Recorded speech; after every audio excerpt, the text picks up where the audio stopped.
Bueno, creo que es de conocimiento público que no. Hicimos los argumentos del por qué no podíamos acompañar esa votación. A diferencia del nombre, lo que ayer aprobó Nuevas Ideas y sus aliados no tiene nada de integral, no resuelve los principales problemas que tiene el sistema de pensiones y que los va a seguir teniendo porque no se quiso y no tuvo la voluntad del gobierno, aun cuando tiene la correlación en la Asamblea Legislativa, de ir a fondo a la problemática. Sigue siendo un tema donde no se abarca a más población para que pueda incorporarse en el sistema. El Salvador tiene una de las más bajas coberturas en la región en los sistemas de capitalización individual, es decir, solamente 1 de cada 4 salvadoreños en edad de trabajar cotiza y quienes se pensionan todavía son menos y ese problema no se está resolviendo y es una irresponsabilidad porque es una de las cosas que más resiente el actual sistema y que además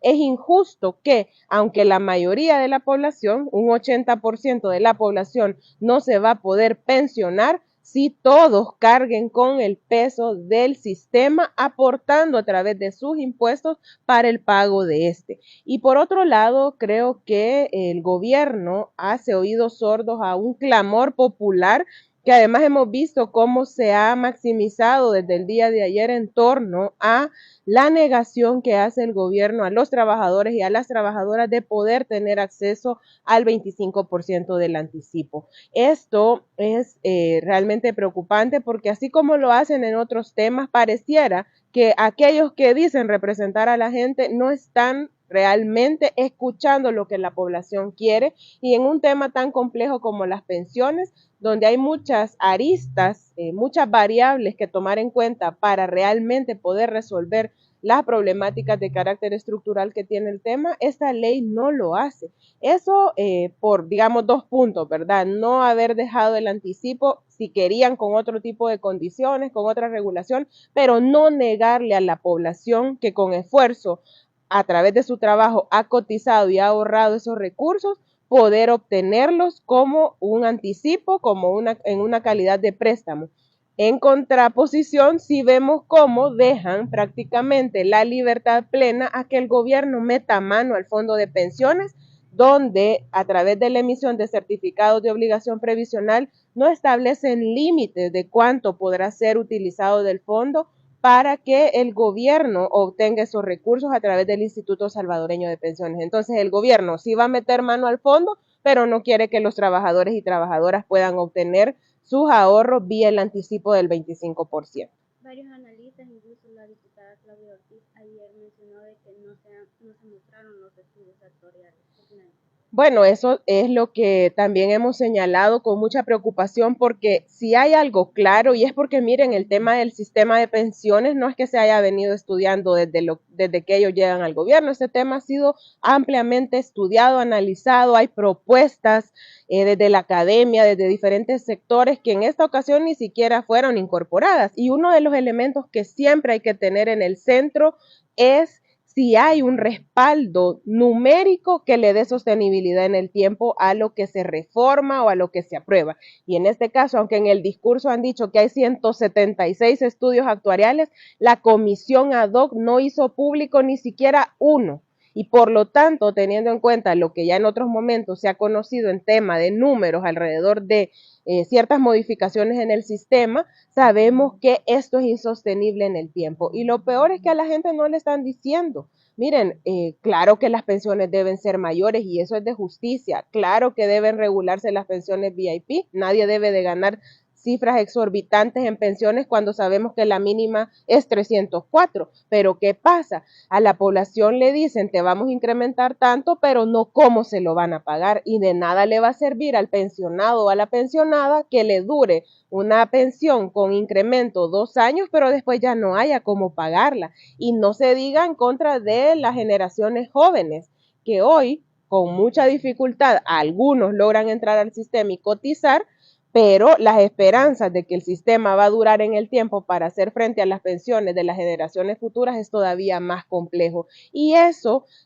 aunque ellos no hayan dado a conocer los estudios, si es que existen, porque yo lo pongo en duda, o por qué no los dieron a conocer, es porque obviamente demuestran que esto no es sostenible en el tiempo. Mencionaba usted en el programa de que no es integral debido a que las pensiones se van a pagar más para quienes ganaban más y no se aumentan más para los que ganan menos.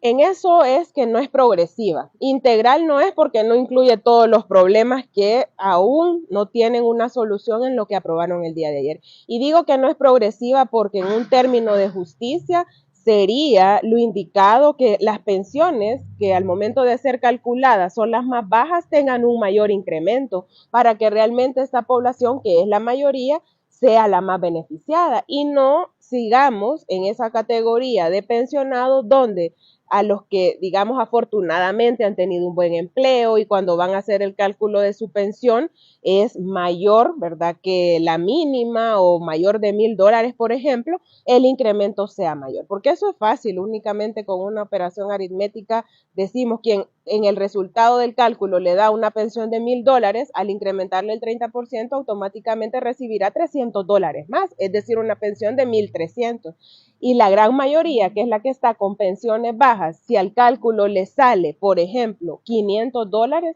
el incremento va a ser únicamente 150. Entonces acá la progresividad debería de haber ido orientada en hacer una tabla diferenciada en todo caso del incremento y que el mayor incremento fuera dado a aquellas pensiones que al momento de ser calculadas son las menores. Ahí si hubiese habido, digamos, un criterio de progresividad y hubiese sido más justo el incremento. También la empresa privada critica la aprobación express de 2 días de asueto. ¿Su opinión acerca de esto? Mire, yo creo que obviamente los trabajadores y trabajadoras tienen derecho a tener ciertos beneficios, pero también entiendo que el microempresario, el pequeño empresario se ven aprietos porque todo esto requiere también una planificación, no solamente de las jornadas laborales, sino que también financiera, porque al final son remunerados y obviamente paralizar para un micro o un pequeño empresario una jornada pues significa dejar de percibir ingresos que le ayudan a solventar los compromisos, incluido el pago de salarios de sus trabajadores y trabajadoras. Por lo tanto, al menos desde la perspectiva del micro y pequeño empresario, tiene toda lógica que sientan, digamos, demasiado atropellado este tipo de aprobaciones. Al menos hoy se da con un poquito más de anticipación, a diferencia de lo que pasó el 15 de septiembre, por ejemplo, que de un día para otro también hicieron este tipo de aprobaciones. Yo creo que al final